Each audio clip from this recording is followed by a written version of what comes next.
मराठी दिग्दर्शक केदार शिंदे स्वामी समर्थांचे भक्त आहेत. त्यांच्या चित्रपटातून सोशल मीडियावरून नेहमीच त्यांची ही बाजू पाहायला मिळते. दरम्यान केदार शिंदे एका मुलाखतीत म्हणालेत की स्वामी समर्थ नसते तर मी मेलो असतो, असं सांगत केदार शिंदे यांनी त्यांच्या जीवनातील स्वामींचं महत्त्व सांगितलंय.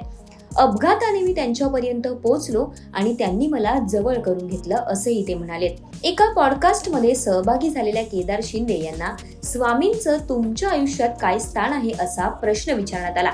त्यावर ते म्हणाले की माझ्या आयुष्यात स्वामींचा काहीच संबंध नव्हता. आमच्या घराण्यातही कोणी स्वामी समर्थांचं केलेलं नाहीये. 3 जुलै 1997 मी पहिल्यांदा फ्रेम पाहिली आणि वर लिहिलं होतं श्री स्वामी समर्थ. तेव्हा हेच का स्वामी समर्थ असं माझं झालं होतं आणि अपघाताने मी त्यांच्यापर्यंत पोहोचलो आणि त्यांनी मला जवळ केलं. पुढे ते असंही म्हणतायत की मी जे मागतो ते देतात असं काही नाही, ते प्रचंड परीक्षा पाहतात.